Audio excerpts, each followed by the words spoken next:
on this computer. All right, take it away. All right. Hello, everyone. In my magic name, I go by Benyn. It's Benyn, and Norvis means woman of the earth. And I'm excited to be here tonight to talk about the 9 sacred woods of the Celtic traditions. So I want to start with just a little bit of information about the Celtic 9 woods and where they come from. There's actually really little literature or historical evidence connecting the 9 sacred woods and their collective use by Celtic druids. Oh, okay. I'm getting some background noise. Sorry. Please mute yourself, everyone. The Celtic cultures generally, the dates are fuzzy, but they generally date from about the 9th century BCE to the 7th century CE. And today we believe that the Druids were probably literate, but were prevented from writing down sacred knowledge. And so that was passed along in oral traditions. And we know that the Druids were the studied leaders of the communities, and they held sacred knowledge and performed a lot of the societal roles within the culture. But what we know about these cultures and about Celtic mythology and belief systems is derived mostly from later Christian accounts written in the medieval period, such as the 14th century Cadgarú, which was a poem by the Welsh bard Taliesin, and from Celtic revivalism of the 18th and 19th century, which favored bardic mysticism, and then also borrowed again from Wicca, developed in the 20th century. So one of the things that I want to start by pointing out is that there isn't really great agreement amongst the source material about what the Celtic 9 woods are. Some sources have 10, some sources have 6 in common and 3 that are different. And so really we could make a list of about 18 sacred woods when we take all of those sources together. But there's really 9 that we're going to focus on today and consider the core 9 sacred woods. I personally take kind of a post-Wiccan eclectic approach. So my belief system is that we learn what we can from the ancients, and we take cues from the many sources. So I like to honor the animist traditions that say that all nature is alive and that nature is the abode of the spirits, and that wood is a really special home of those spirits. And I put that together with the Celtic approach that all that are alive remain alive. They believed in a form of reincarnation called transmigration, for example, and that our energies are transformed but never ending. And if it's never ending, then there's a tale to be told that's sacred at its heart and core. So sometimes those details maybe don't necessarily matter as much as that sacred core. So I like to start there with kind of a bit of a caveat or a warning that this is a modern interpretation and maybe not necessarily a historical view of the Celtic 9 woods going back into the Iron Age and before. I also am a scientist. I'm a geographer, and one of my areas of specialty is biogeography, and I have a very strong relationship with trees, both in my professional life and in my pagan life and in my mundane life as well. So just a quick note about trees and about wood. Wood is a hard fibrous material that forms the main substance of the trunk and the branches of trees. And it's mostly made up of carbon and hydrogen and oxygen. And of course, oxygen is necessary for fire. So we're going to be talking about fire a little bit later in the presentation as well. The living parts of wood is really only a single cell layer between the bark and the wood. And when a tree is young, the wood conducts the wood or the sap up the tree. It stores the food. It provides strength to the stem. And then it's done more in the spaces between the cells than by the cells themselves. What that means to me is that much of the wood of a living tree exists in a state between living and dead. That the work of the tree isn't really done by the living cells of the wood, but by the spaces between those cells.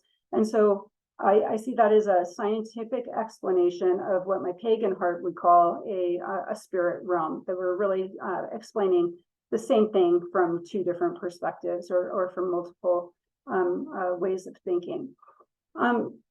So the 9 Celtic woods come to us from the Ogham and from the Celtic zodiac, and so we're going to touch a little bit on both of those.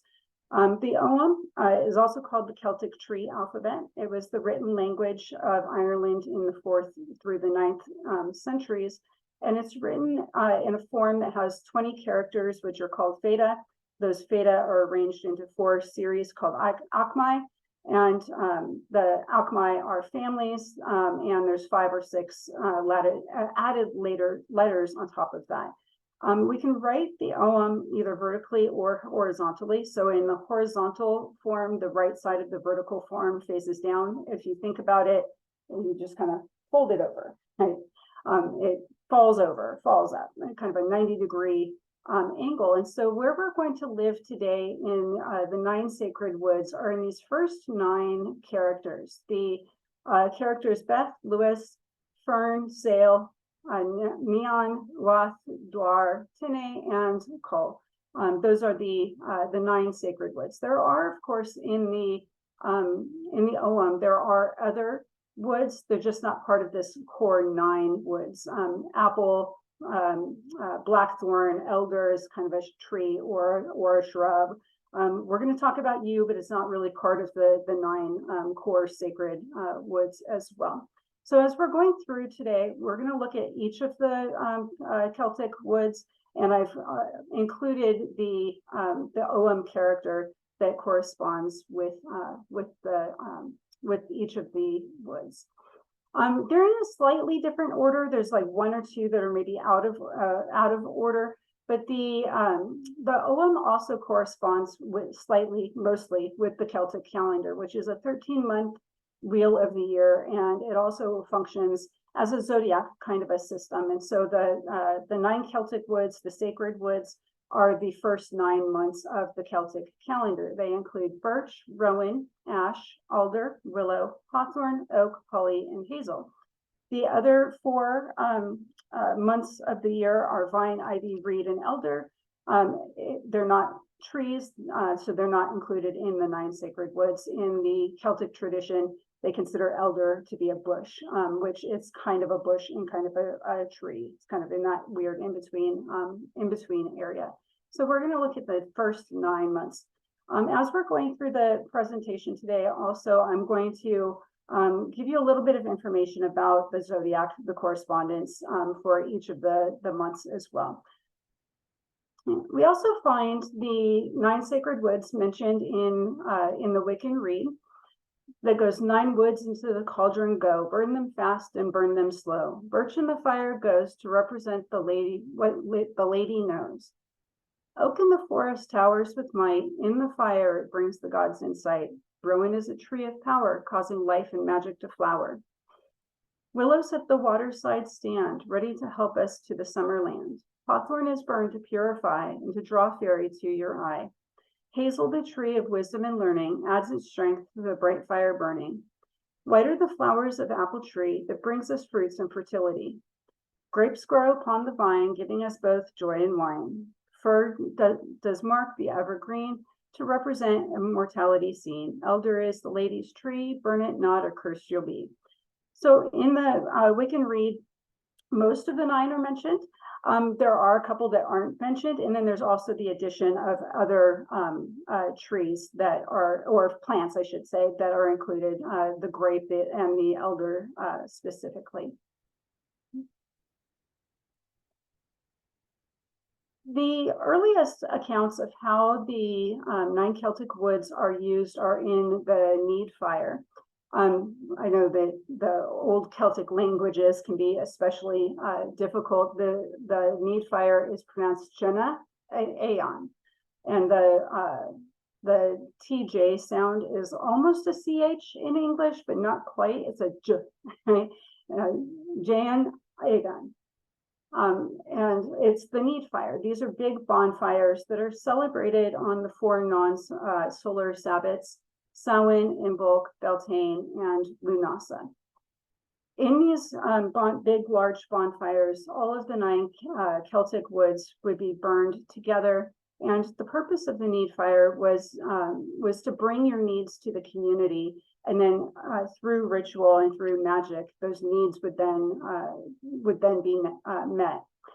They help to hail in the new light. They bring wishes from the depth of darkness. It transforms represents parts of the wheel of the year that are moving from the depth of darkness and into the light.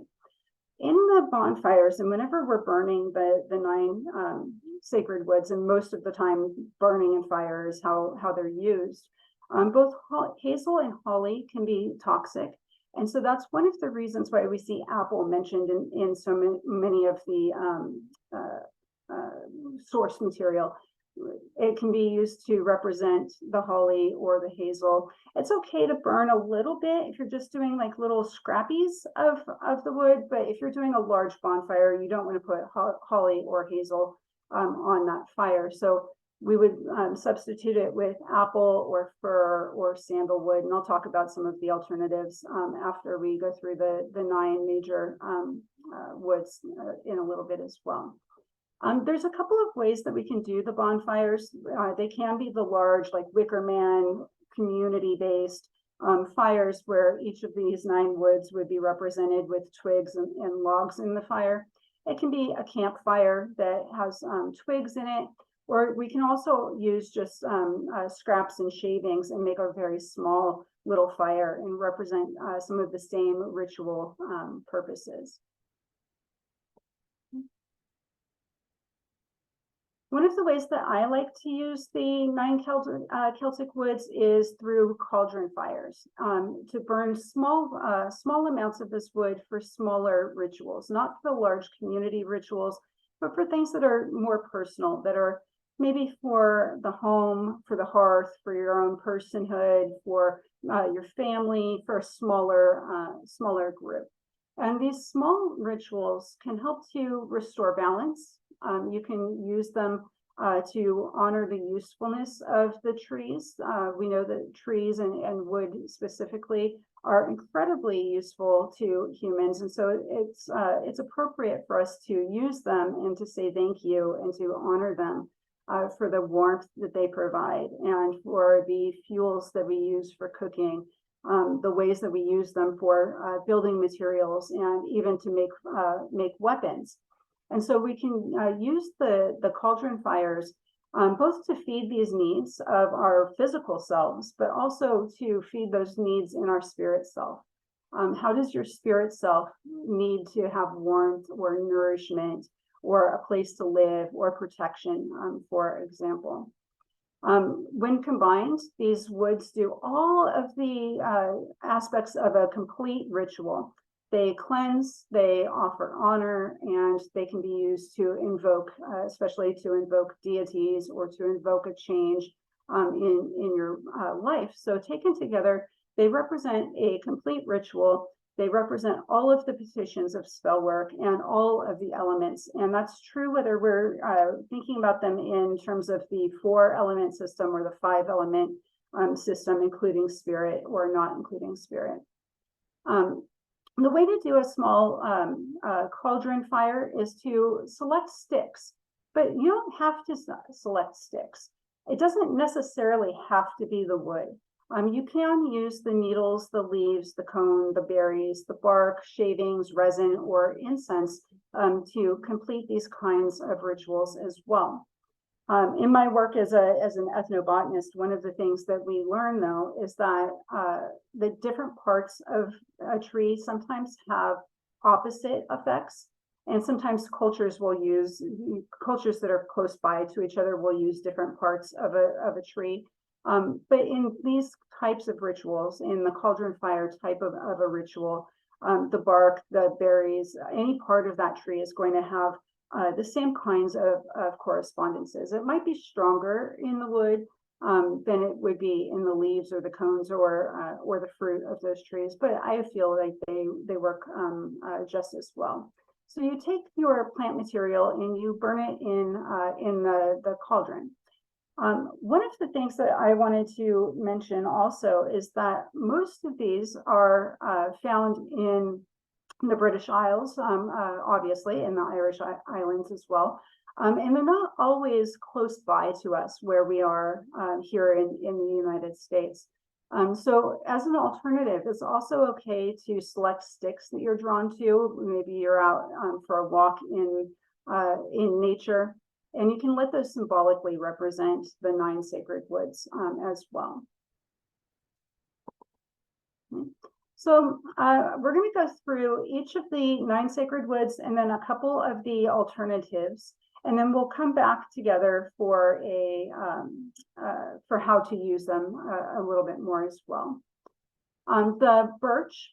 Oh, one other thing to mention here is that as we're looking at the trees, one common thing in the study of trees is that sometimes the same name is used for different plants. And sometimes there are several plants in a genus that do the same thing. And so in each of the slides, I've provided the genus level, the scientific genus name, and the SPP means multiple species. So birch is a Betula, the genus is Betula, and we're looking at multiple species. There are slightly different species in the British Isles than we would find here in the U.S. But in our workings with the 9 Celtic woods, if you get to the genus level, you're doing really good at getting the magical properties of the same tree. So the birch in the Celtic calendar, in the Celtic zodiac, represents December 24th through January 20th. Birch grow in well-drained sandy loam soils in cool, moist habitats. They really like mixed hardwood conifer forests, so they grow really well next to pines and things like that as well. And birch are really important as the first tree in the Celtic calendar and at the beginning of the year, because they're the first tree to grow back after a disturbance. For example, after a fire or after deforestation has occurred. And that they're also the first to sprout new leaves in the spring. It's one of the signals that spring is coming when the birch begin to sprout their leaves. For each of the slides, for each of the woods, I'm going to give you the zodiac dates and then the ecology, the energies that are represented by the woods, and the zodiac qualities of people that are born in that time of the zodiac, along with a number of the associations and maybe myths and stories or ways to use the specific trees on their own. So the birch tree represents the moon and Venus and feminine energies. And people that are in the birch zodiac that are born between December 24th and January 20th tend to be achievers. They're leaders, and they patiently pursue their ambitions. They're really good at things like stick-to-itiveness, right? They can be very patient and persistent.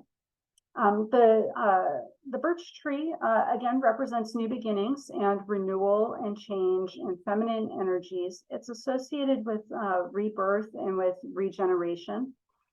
Especially in the wheel of the year, the cycle of the wheel of the year as well. And it's also can elevate the power of any spell. So whatever you're doing, if you add some birch to it, it's kind of like adding a little extra, right, to your spell work. I find it's especially useful for new endeavors, for creative endeavors especially. For fertility, which I don't necessarily believe has to be reproduction type of fertility. It could be reaping the fertile fruits of your labors. And it's also especially used for healing and for protection.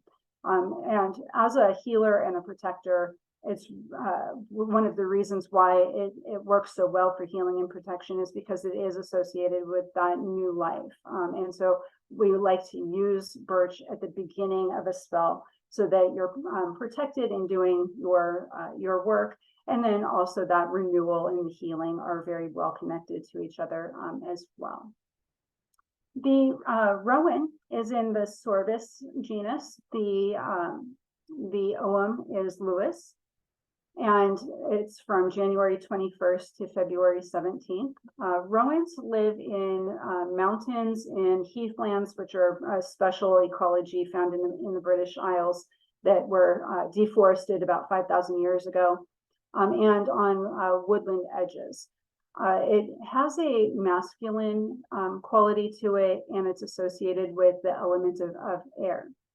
People born in the Rowan zodiac are deep thinkers. They're very creative people. It's a slightly different type of creativity from the birch. The birch is more artistic thinking. The Rowan is more deep thinking, analytical kinds of creativity. The Rowan is associated with wisdom and courage, as well as with success and power. It's also protective and represents a life energy. So it makes sense that it would come second after the birch. The birch is the renewal and the rebirth, and then the rowan breathes life energy into that thing that's being reborn. In many of the Celtic cultures post-Christianity, rowan would be planted near houses for that protective quality and for that successful, powerful quality. And it was also placed in graveyards as well as a protective energy within the graveyards. There's a myth or a story that eating rowan makes one live to 100 and return at 30. It's a reference to the Celtic belief in transmigration, a form of reincarnation. You're going to live a long life, but you're going to come back young and vibrant, right? Cutting the rowan can, there's a myth that says, or a superstition that says that cutting the rowan ash, they're sometimes used synonymously, can lead to your own home being destroyed by fire. And so where you find a rowan tree, they're usually going to be left alone. Nobody wants to bring that bad luck with them. They're associated with Beltane rites and with Bridget. The seed pods, these bright red seeds, are oftentimes used in divination. And the wood can be used to ward off the fae. It's one of the plants that the fae spirits don't really like to be around.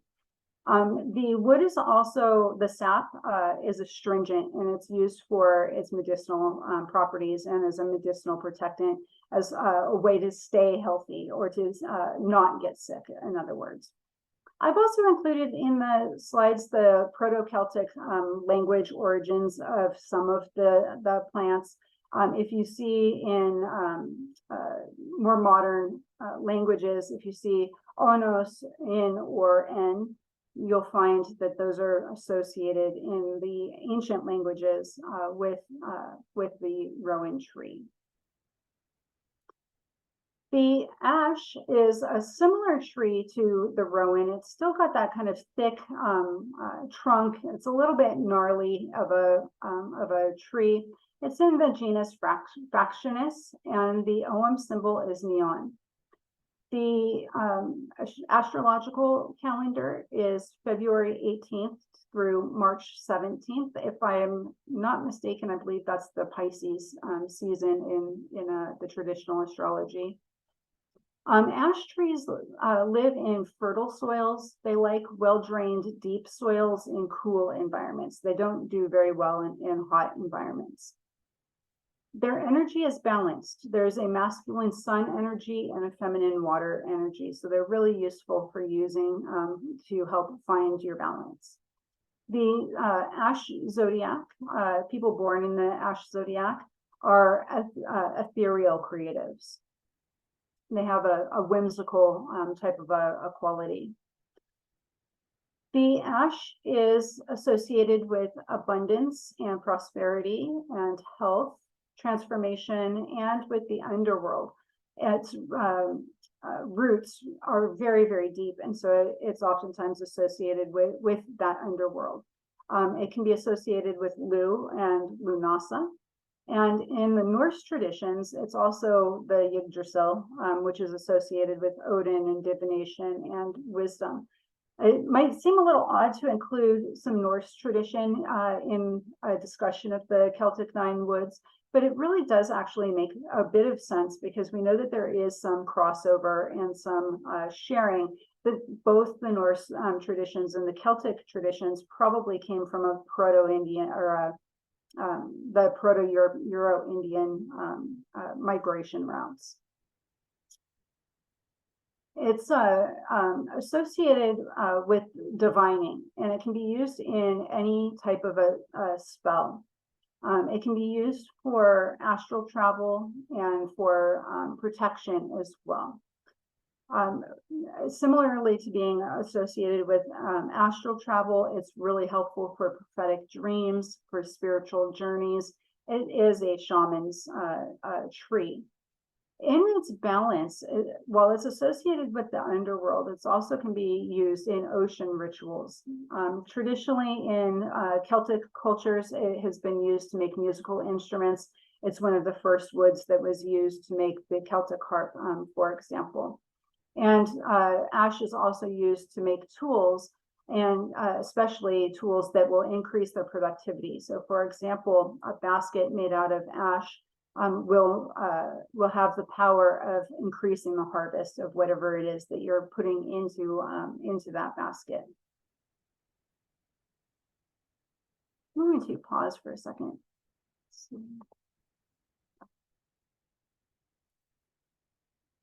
The next tree is the alder. It's in the genus Alnus. The image on the bottom left is red alder, which is a very special tree. It's almost a white color on the outside, and when you cut into it, the sap is red, and so it looks like it's bleeding. The zodiac for alder is March 18th through April 14th, and the Ogham is the Fionn. The ecology of alder is that they live in moist ground. They like rivers and ponds. They help to prevent soil erosion. They're also nitrogen fixers, so they help to put nitrogen back into the soil that other plants will take out of the soil.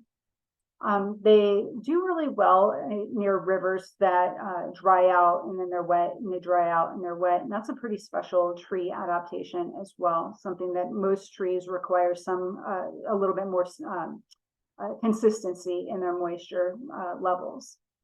The energy of alder is balanced between fire and air. And its zodiac are trailblazers, adventurers. They tend to be straight shooters, people that tell the truth, that are very matter of fact. Alder is associated with strength and determination, with confidence, and with protection, also with shielding. In terms of protection, it's a shielding type of protection. And with clearing away the things that could harm you. It is also associated with Bran, one of the Celtic deities. That weeping quality where the sap looks red, that's considered to be like weeping blood. So it's oftentimes used to diagnose disease or for intuition. It's used in divination and sometimes for making decisions as well. It grows, I don't know if you can see them on this image, but it grows little what are called catkins, and those catkins can be tossed onto the water, and that's what they do in nature. But if you collect them and you toss them into the water, that's one of the ways to use them as divination. It's a similar process like reading tea leaves.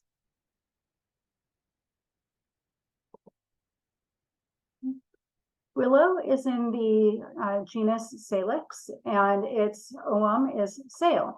You'll oftentimes find that the English or the Latin and the ogham sound or Celtic words have a lot of similarities, especially in these 9 Celtic woods that have been honored for such a long time and are so important in our linguistic histories. The zodiac period for the willow is the April 15th to May 12th. The people born under this zodiac are poets, and they tend to be especially resilient. You can imagine that being a poet is definitely a hard job, right? And so it requires some resilience to keep at it, right? You have to keep trying to write the poetry. You have to be especially resilient to times of challenges. Willow grow in very moist soils, and one of the interesting things about willow trees is that the male and the female flowers grow on separate trees. And for trees, that's a little bit unusual. Usually on trees, we'll grow both male and female parts, but in willow, the different trees are different sex. The energy of the willow is water and moon and feminine, and so it's used oftentimes for intuition and divination, for creativity, for mastery. It's soothing, and it can be used for manifestation, to be able to see the future and then make it happen. It helps to ward off danger, and it protects against natural disasters. So having a willow tree on your property can help to protect from violent storms or fires, for example. It tends to be one of the healing herbs that is associated with growth and knowledge and nurturing, drawing from that feminine energy especially. Willow is also very important in a mundane and magical purpose. It's the wood that is used in wicker work and to make baskets for offerings. The wicker man, for example, is made out of the small little branches of the willow tree.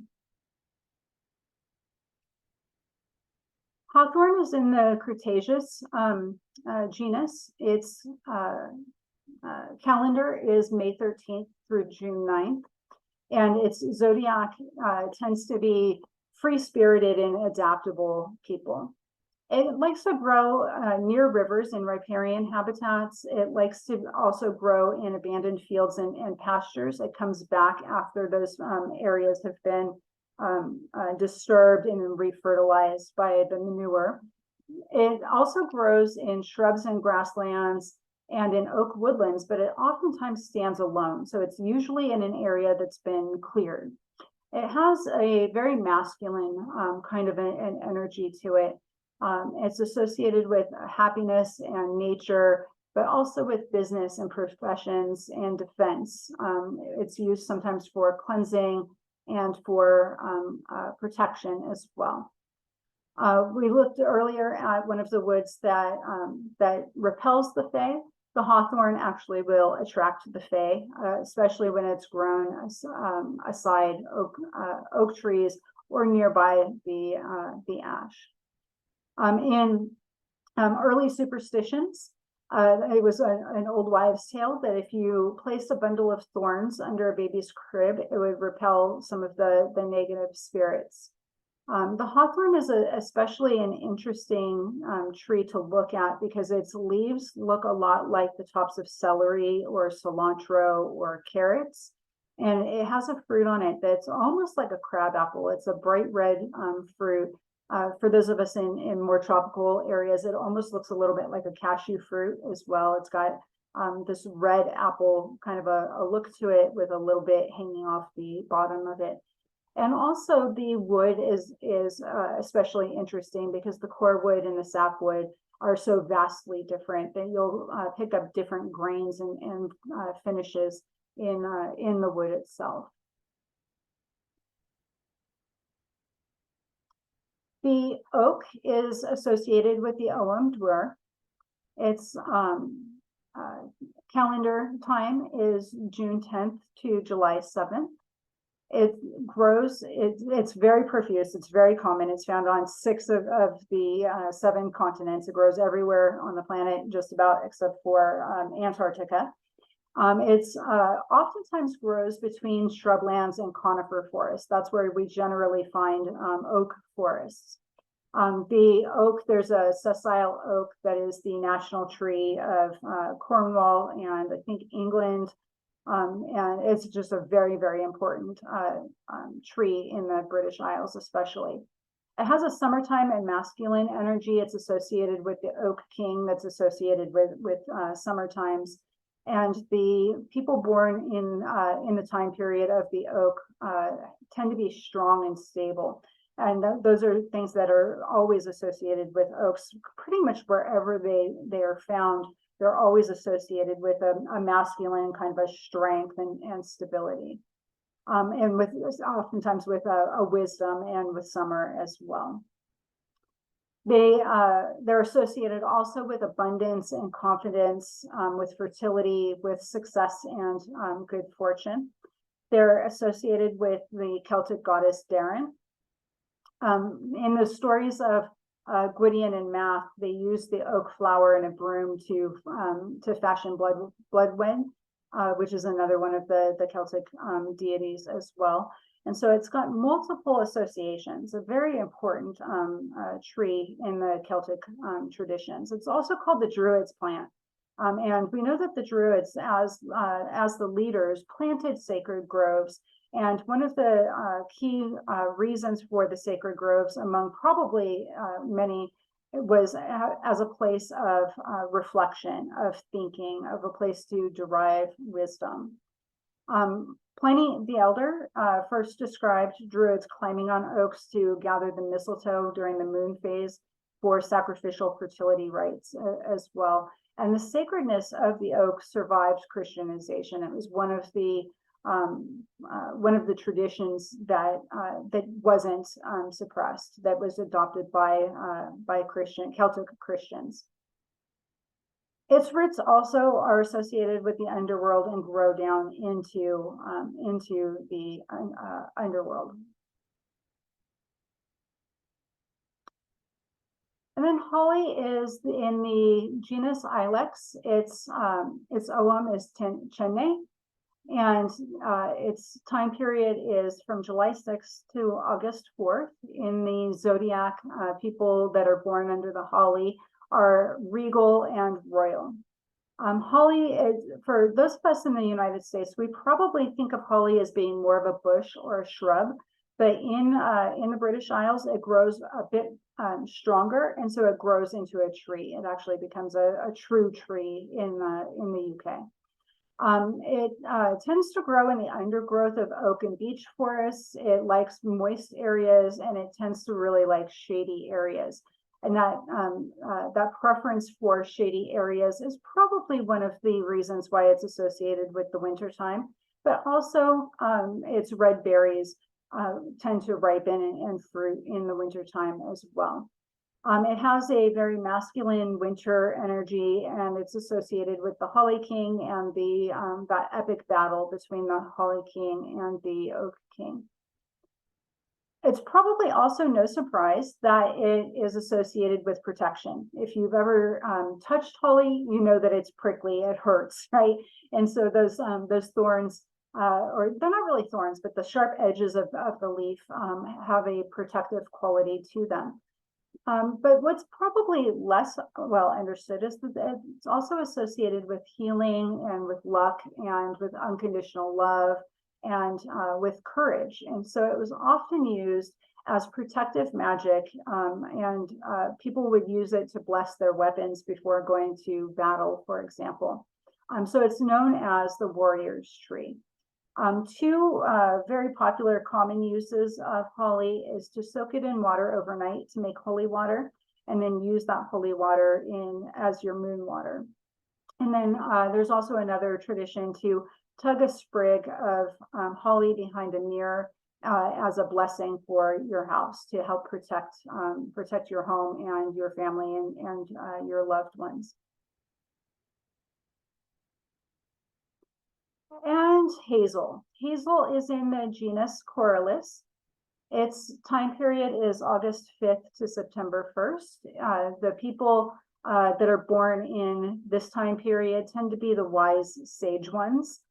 The ecology, the hazel likes to grow in woodlands, but it can also be found in gardens and grasslands, and it's found at the headwaters of every single river in Ireland, which makes it a very special tree. It's so associated with the headwaters that there are belief systems about how the hazel contributes to the water. The nuts of the hazel tree, for example, they fall into the water, and that creates bubbles of wisdom.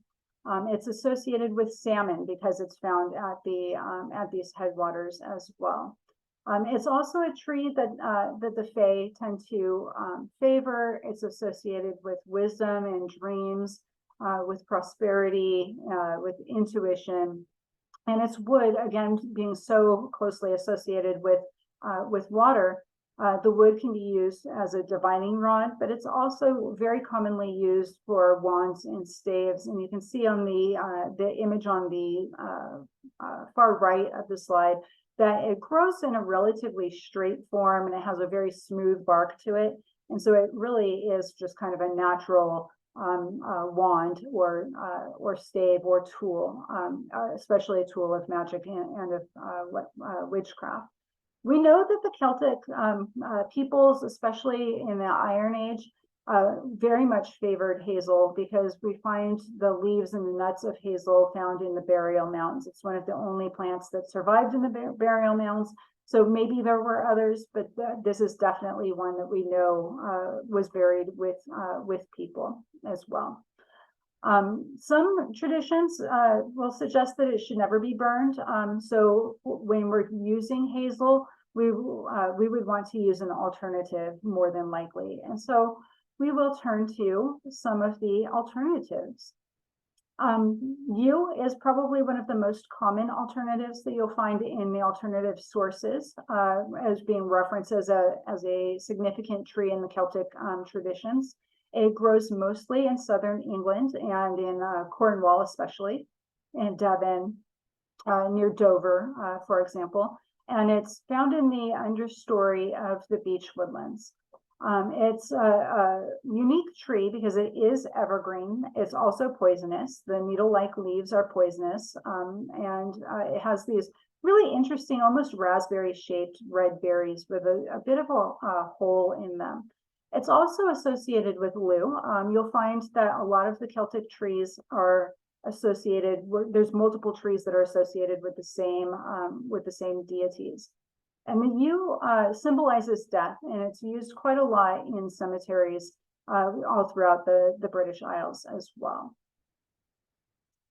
Apple is also used quite often as one of the alternatives, especially as an alternative for hazel or for holly that shouldn't be burned. The ogham for apple is the quirt. And its ecology is that apple originally was found in the forest edges, and it was grown as fruit and in orchards very early on. And so we do find it today in disused and abandoned fields in the wild, but also obviously in orchards as well, and in shrubby areas and former forest clearings. It's, of course, very symbolic in a lot of the world's religions as being emblematic of fruitfulness and immortality. Its wood is also very useful for making wands. It features very strongly in origin mythology throughout the entire world that has apples, just about. In fact, in Cornwall, one of the origins of Halloween is the Allantide, which is the festival of the Allan apple that grows in Cornwall, where my people are from. We can also use elm is found in as one of the alternatives in a lot of the literature about the Celtic nine woods, but we could also include pine and fir in this as well. The ogham for elm is elm, which sounds like elm, right? That's not a coincidence. Elm likes to grow in cool mixed broadleaf forests in moist and nutrient-rich soils. It grows really high and tall. It rises above, and so in a magical sense, it can help to give us perspective or a clear vision. If there's something happening in our lives that we're not sure about, or that we feel a little muddy about, then the elm is probably the best tree to use in your workings. The elm tree is also interesting because the wood is soft and flexible, so it's not a very good building material. And that also is true to some degree of pines as well. It tends to be soft, not nearly as flexible as elm. Elm is a very soft, flexible wood. Sandalwood is also oftentimes used as an alternative to the Celtic Nine Woods. It's not from the British Isles, but it's been brought in and used so frequently that it's now kind of an accepted alternative. It likes to live in coastal dry forests on sandy and stony soils, and it's associated with ancestral magic, divination, spirituality, purification, relaxation. For me, sandalwood is definitely one of the woods of the ancestors and of the dead. So when I do a lot of my necromancy work, I'll almost always use sandalwood. The ancestors kind of like to ride on sandalwood smoke, especially, and it's associated with the moon and with water. So as we're utilizing the 9 sacred woods, one of the things that I'm especially interested in as an environmentalist and as an American is that the Celtic 9 woods were really developed in a particular environment. And we don't live in that environment. And so should we be using the woods from somewhere else, or should we be using the woods that are from where we live? And so we can look at the commonalities that the sacred woods have. All of them are members of large and relatively pan-global genera and families. A lot of them have lookalikes and analogs that can be used. For example, beech are members of the same family as oaks. So if you don't have an oak nearby, you might be able to locate a beech tree. Here in California, we have it's a shrub, a tree called toyon, or sometimes it's called Christmasberry, and it's called Christmasberry because it looks like holly. And so our first European settlers in California adopted using toyon as an alternative to holly. They would use it to decorate for the winter holidays and things like that, especially. And for those of you in Florida, the banyan trees are a sacred species that can be found in Florida. They're found in a lot of tropical areas. This image is of the banyan tree that was growing in Hawaii, and they're now taking very good care of it to try and bring it back from the fires. The oldest of the banyan trees in Maui. So we could also replace some of these sacred woods with trees of local importance. For example, cedar and bald cypress, spruce, larch, and ceiba trees can all be used as local alternatives to any of the Celtic woods. I would look at the local importance, look at the local indigenous populations associations with that tree, and try to match up the associations. I wouldn't necessarily just say, hey, I need a tree and go grab one, but we can oftentimes work out some kind of a logic for why you might select a more local tree for this kind of work. That also for me goes along with the idea that you don't have to be rich to be a witch, right? That sometimes using the local alternatives is better than going on Amazon and trying to buy something that grows somewhere else. And especially some of these trees that grow somewhere else that is relatively small in the world. And that the trees may be threatened, or none of them are endangered, but some of them may be threatened by development and globalization and over commercialization and over harvesting. So I firmly believe in an ethic of local is better, whenever possible. So with that, on the handout, if you have access to that, I've given a more in-depth version of this spell work. This is a spell that I like to do. It's a universal spell.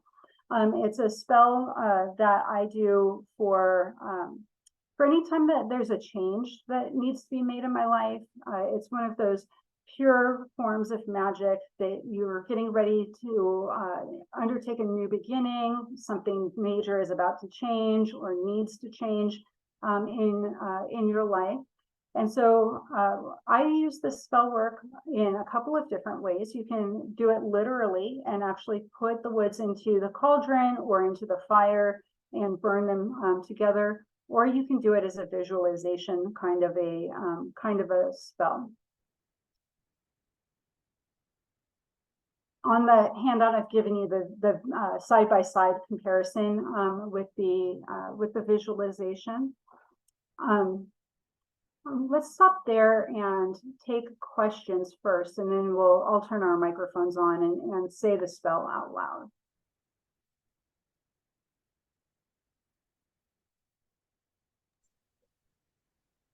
Anybody have any questions?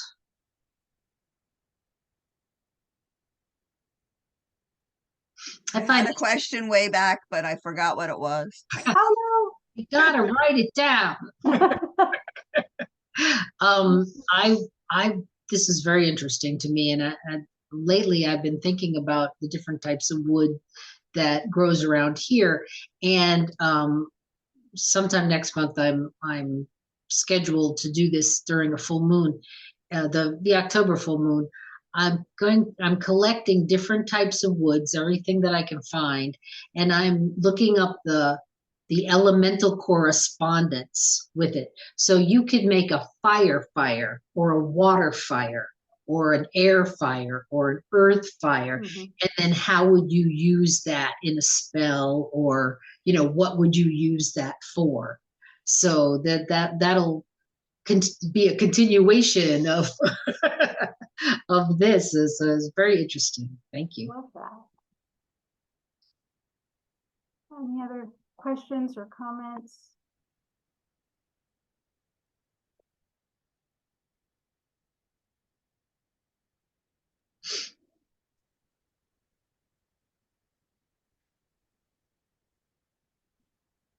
All right, I know we've got, You had said that burn the night. The Wiccan Reed says burn them all except the elder. I think it's the elder that's not on there. No, Hazel. I would have to go back to it. I don't remember I think now. it's the elder that is not to be burned, but you said that when you're doing some spells, burn them all. If you're doing a small one, you can burn them. It's hazel and holly can be toxic, so you don't want to burn them in a big fire. Right. But no, the elder is the lady's wood. Mm-hmm. Burn it not, or you're cooked. And but you somewhere in the presentation it said burn them all. Elder, So the lady's tree, burn it not, or Yeah. cursed you'll be. Yeah. cursed you'll be. Yeah, Right. it says to Your leave goose out is the elder cooked. and the Wiccan Reed. Yeah, yeah. So burn them all, but not the elder. And You the didn't- elder isn't one of the 9 sacred woods. That's one of the additions or the Oh. alternatives Oh, that okay. was included in the Wicca sources. Okay. Bush. Yeah, Okay.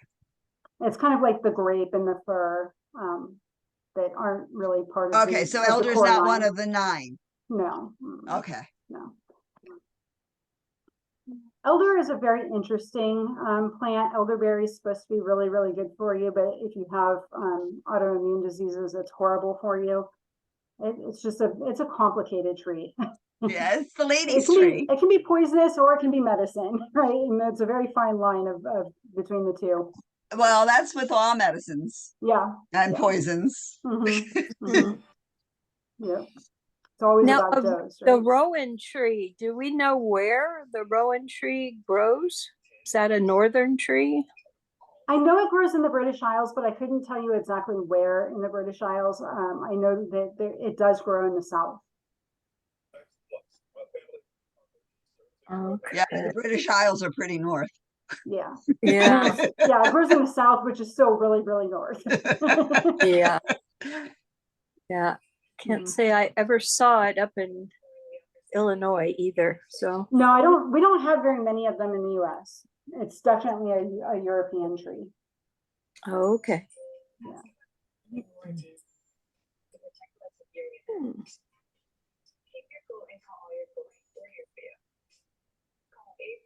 everybody ready to turn your microphones on and be disjointed on Zoom? Yes. That's our favorite thing. Right? Okay.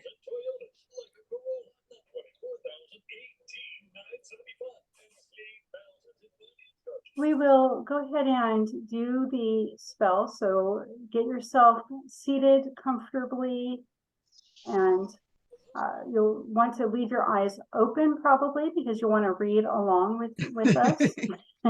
We will do a little bit of the visualization as well. So we'll do 2 lines at a time. We'll do the 2-line words, and then I'll say the visualization part of it, and then we'll move on to the next 2 lines.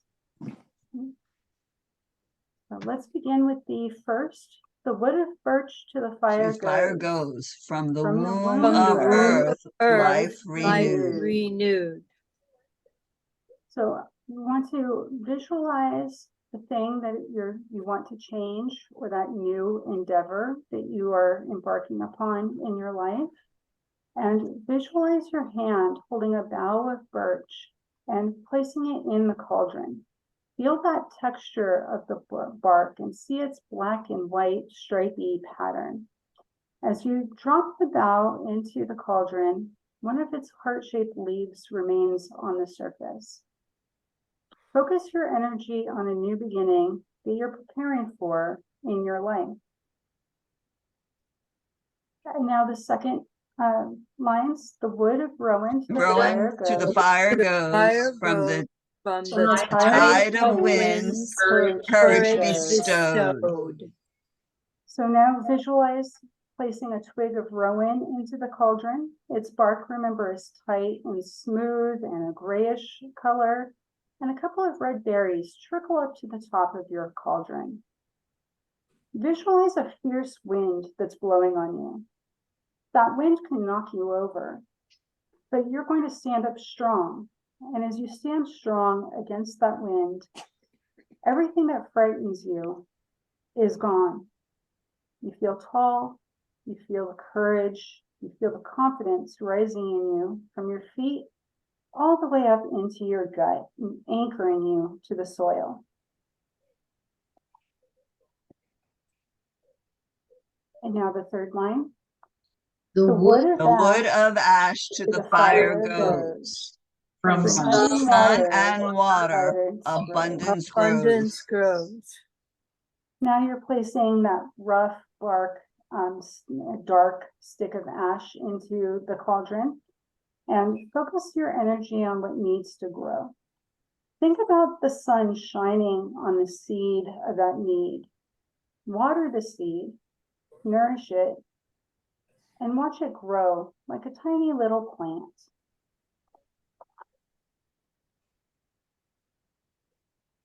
And now we're on alder. the wood The of wood Wood of of alder altar into the fire goes.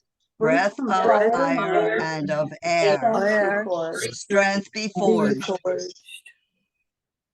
Place a twig of alder into your cauldron. The bark is smooth and the leaves are heart-shaped, and they look like they've been folded like an accordion. Visualize the weakness that's holding you back from your new goal, from your new self. Place that weakness into a forge, like a blacksmith, and fan the flames so it comes out as strong as a blacksmith's iron.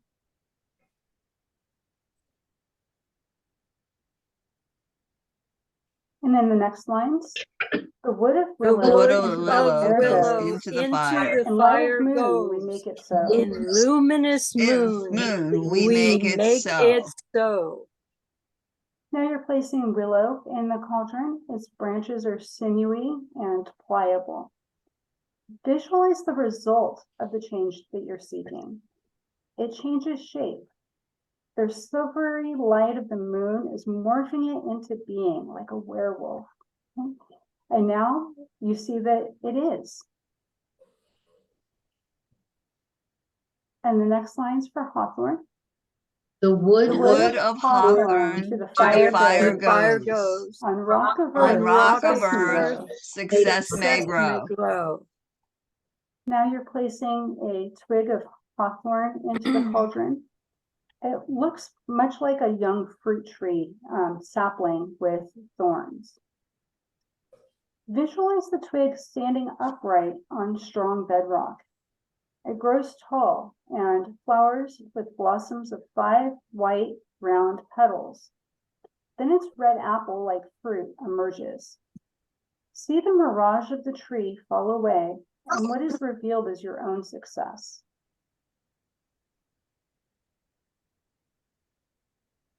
Now we'll move on to oak. the wood, wood The of wood of of oak to the fire to the fire goes. goes. The summer, summer Summer king's king's oak fortunes known. known. known. Place a big log of oak into the cauldron. See the pattern and texture of the swirling grain. That's the colors of sand. Oak contains a lot of tannic acid, so you're now making a tea. The water is going to turn a little bit of a brown color. Visualize the oak king with a crown of leaves and acorns, reaching a hand out towards you. He opens his hand and gifts you with the fruits of this spell.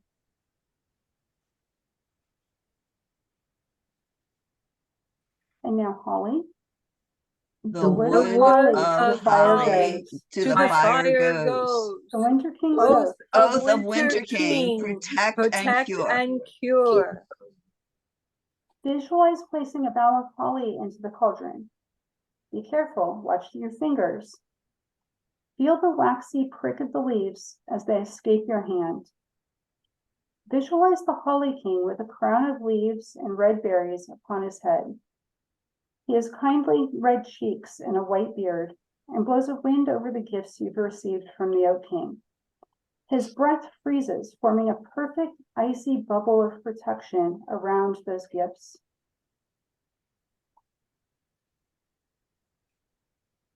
And now hazel. The wood wood of of hazel hazel to the fire to the fire goes. goes. In light In of light sun of and moon, sun and moon, truth truth foretold. foretold. visualize placing a stick of hazel into the cauldron. It's perfectly round and smooth, and it feels really good in your hand. Visualize the light of the sun and the light of the moon illuminating your gifts, your truth, and revealing the not yet known. Peer into the cauldron and see the bubbling surface of the water calm and become like a mirror or the glass of a scrying tool. It's showing you your truth and the path that is to come. And now we wrap up with the last 4 lines. The sacred woods to fires have Fires gone. Once 9 woods, Once in 9 ash woods one. in ash are one. What is to be, What What is is to to be be is spun. fun. If it be for If good, it be let it good, done. good, let it be done. be done. Stir your cauldron, dip a ladle into the brew, bring it up to your lips and drink that elixir. Receive the gifts from the work that you've done. Feel the liquid trickle down your throat, warm your chest, and calm your belly. So now it's an internal truth. It already is, and it's inside of you.